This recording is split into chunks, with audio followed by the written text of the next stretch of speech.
नहीं दीपेश, ये नहीं हो सकता। अरे लेकिन इसमें बुराई ही क्या है? दीपेश, मैंने कभी इतनी बड़ी कंपनी में काम नहीं किया है। और वैसे भी मुझे ना अपना घर संभालना है यार। देखो यार, मैं तुम्हारी बात समझ सकता हूँ। ये एक बहुत बड़ी अपॉर्चुनिटी है, सबको नहीं मिलती है। You are lucky. देखिए, मैं आपकी बात काट नहीं रही हूँ, पर अगर हम दोनों ऑफिस जाएंगे तो घर कौन संभालेगा? यार, शहर में ना सब कपल्स काम करते हैं, और वैसे भी जब अच्छी इनकम होने लगेगी तो हम मेड भी अफोर्ड कर सकते हैं। अच्छा, तो आपने अपना मन बना दिया है? अरे देखो, बात मेरे मन की नहीं है, बॉस ने इंसिस्ट किया है। उनको लगता है तुम्हारे अंदर वो कैपेबिलिटी है, तो व्हाई टू वेस्ट इट? ठीक है, अगर आपको ऐसा ठीक लग रहा है तो ठीक है, पर अगर मुझे कुछ ठीक नहीं लगा ना तो मैं जॉब क्विट कर दूंगी। ठीक है बाबा, जैसे तुम्हें ठीक लगे। खुश?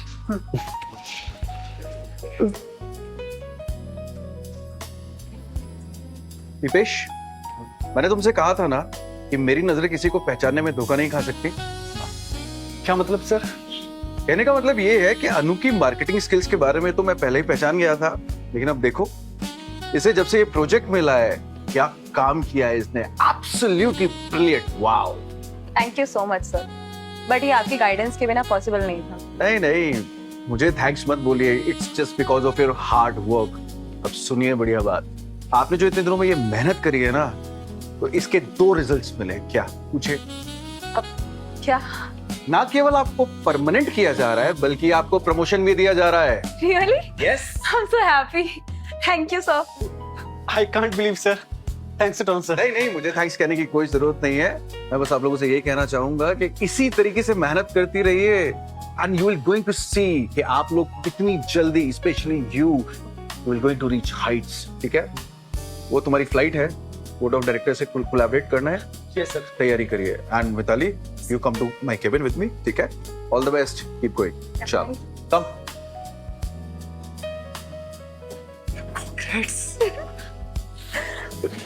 सीरियसली मुझे यकीन नहीं हो रहा है यार, तुम बहुत जल्दी परमानेंट होने वाली हो।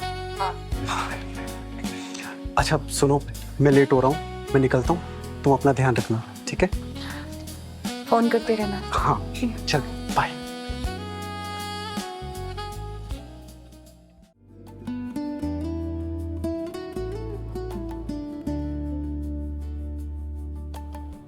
अरे सर, मैं आपका इंतजार कर रहा था। कैसे हो दीपेश? मैं अच्छा हूँ sir, thank you so much sir आने के लिए। अरे दीपेश, इतना फॉर्मल होने की जरूरत नहीं है भाई। जब मैंने तुमसे वादा किया था, कमिटमेंट किया था कि मैं तुम्हारे घर पे डिनर के लिए आऊंगा, तो मैं आया। ठीक है? और तुम्हें पता है कि वादा करने के बाद मैं कभी तोड़ता नहीं। Yes sir.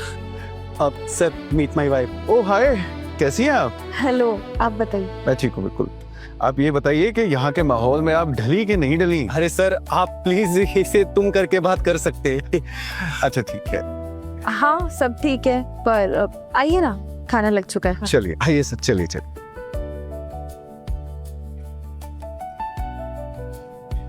बैठिए sir, please after you, please बैठो दीपेश। भाई वाह, मजा आ गया। खाना इतना लजीज था कि जरूरत से ज्यादा खा लिया। वैसे दीपेश, एक बात तो तुमने बिल्कुल ठीक कही थी कि अनु के हाथों में जादू है। खाना बहुत अच्छा पकाती है। Thank you so much. वैसे इस बात से एक बात याद आई कि खाने का एक छोटा सा जो बिजनेस है वो तो स्टार्ट किया ही जा सकता है भाई। सर की आदत है मजाक करने की। वैसे अनु, एक बात बताओ कि तुम्हारी एजुकेशनल क्वालिफिकेशंस क्या है? सर ग्रेजुएशन के बाद मैंने मार्केटिंग में डिप्लोमा किया है। उसके साथ साथ कुछ काम किया? हाँ, शादी से पहले एक कंपनी में जॉब करती थी मैं। तो अभी वर्क वाइज कुछ प्लान? नहीं सर, ऐसा तो कुछ भी नहीं है, और मेरा काम करने का कोई इरादा नहीं है। मैं घर ही संभालना चाहती हूँ अभी तो। दरअसल सर, ये ना घर की बॉस है और ये वही बन के खुश है। और तुम्हारी भी।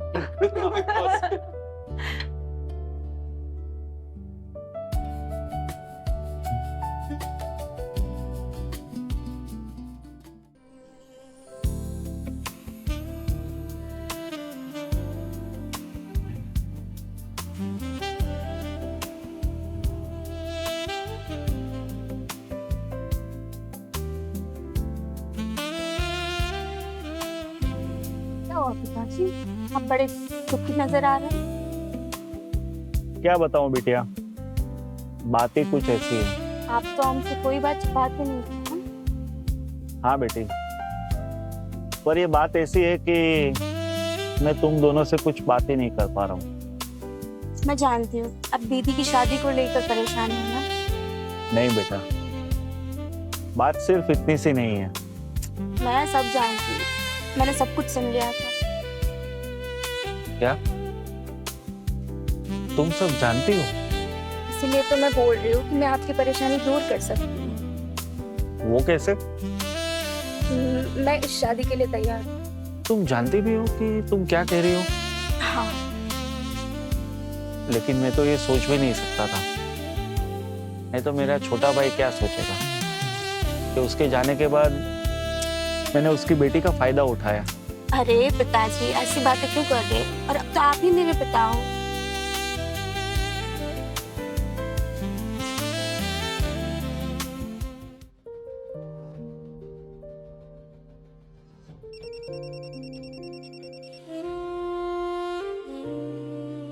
हाँ मनोहर, बोलो। हमारा काम हो गया है, हमें शादी के लिए एक लड़का मिल गया है। तुमने उससे सारी बातें कर ली है? हाँ हाँ, फिक्र मत करो, लड़का खानदानी है, बस इस वक्त अपने पिता के कर्जे में डूबा हुआ है। अरे तुम जरा भी चिंता मत करो, उसका सारा कर्जा हम चुका देंगे और ये भी ख्याल रखेंगे कि उसको जिंदगी भर किसी चीज की कमी ना हो। पर हाँ, मेरी दोनों बेटियां खुश रहनी चाहिए। तुम उसकी फिक्र मत करो, मैं आज ही उसे तुम्हारे पास मिलने के लिए भेज रहा हूँ। नहीं नहीं, आज नहीं, कल कल जब मेरी दोनों बेटियां घर से बाहर चली जाएगी ना, तब मैं उसे मिलूंगा। ठीक है।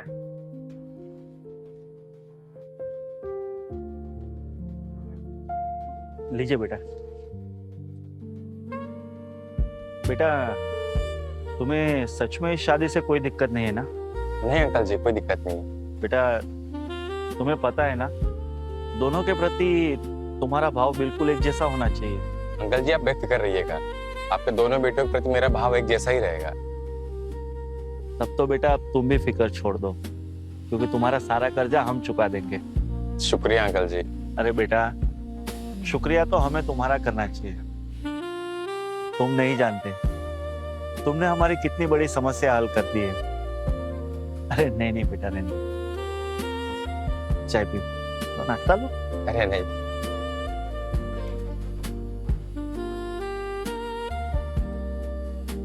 इधर देखो, ये तुम्हारा आखिरी फैसला है। हाँ, ये मेरा आखिरी फैसला है। तो इसका मतलब ये है कि इतने दिनों से तुम मुझसे प्यार का नाटक कर रही थी। तुम जो चाहो समझ सकते हो, लेकिन मैं अपने परिवार को दुखी नहीं देख सकती। वाह, तुम अपने प्यार को दुखी नहीं देख सकती, लेकिन अपने परिवार के लिए तुम अपने प्यार को कुर्बान कर सकती हो। वाह। देखो, मैं तुमसे बहुत प्यार करती हूँ, लेकिन अपने परिवार को दुखी करके मैं तुम्हारे साथ नहीं रह सकती। ए यार, तुमको पता है कि तुम क्या करने जा रही हो? हाँ, इसी में मेरी दीदी और मेरे पिताजी की भलाई है। तो और मेरी शादी होने वाली है, तो बेहतर होगा कि अब से हम ना ही मिलें। अरे यही सब करना था तो आई क्यों थी? अनु जी, कैसी हैं आप? अरे सर, आप आइए ना, बैठिए। Thank you. क्या मैं यहाँ पे बैठ सकता हूँ? श्योर, चल बाय। जर्रा नवाजी। वैसे आप यहाँ कैसे? कुछ खास नहीं, मैं यहाँ पर किसी काम से गुजर रहा था तो सोचा आपसे मिलता चलूं। दीपेश जो है वो ऑफिस के किसी काम से गया हुआ है, तो मैंने सोचा कि आपके साथ थोड़ा वक्त बिता लिया जाए, शायद आपका अकेलापन थोड़ा सा दूर हो जाए। बिल्कुल ठीक किया आपने। आप इसे अपना ही घर समझिए, जब मन करे तब चले आइएगा। वैसे सर, आपसे एक बात पूछूं? पूछिए ना। आपने अभी तक शादी क्यों नहीं की? अब देखिए, आपने हमारे दुखते तार छेड़ दिए। भाई, शादी तो हमने इसलिए नहीं करी क्योंकि आपके जैसा कोई मिला नहीं जैसे दिल से आपको बात बोले। दीपेश जो है ना, बहुत लकी है कि उसे आपके जैसा जीवन साथी मिला। वे मक्खन जैसे हाथ, ये आंखें, ये होंठ, ये पतंग। सर, ये कैसी बातें कर रहे हैं आप? हाय, अब इतना भी भोला बनने की जरूरत नहीं है मैडम, मैं सब कुछ जानता हूँ। आपका यूं बार बार मुझे अपने घर पर बुलाना, अपनी स्किल्स के बारे में बताना, मेरा आपको जॉब ऑफर करना और फटाक से आपका जॉब को पकड़ लेना, इस बात को ये जाहिर करता है कि दिल से तो आप अच्छा, तो काफी समझदार है आप, अच्छे से समझ गए कि मैं क्या चाहती हूँ क्या नहीं। आपने तो हमारे दिल की बात जान ली मैडम, मैं सब कुछ जानता हूँ। मैं ये भी जानता हूँ कि आप अपनी छोटी सी जिंदगी में अपने करियर और लाइफ में बड़े ऊंचे मुकाम हासिल करना चाहती हैं, तरक्की हासिल करना चाहती हैं। लेकिन मैडम ये तो आप जानती होंगी कि हाईवे पे अगर चलना है, समझी, हाईवे समझती हैं आप, हाईवे पर अगर चलना है टोल तो देना ही पड़ेगा। मैं हर तरीके का टोल देने के लिए तैयार हूँ। अरे इसके लिए मुझे कुछ भी चार्जेस देने पड़े ना।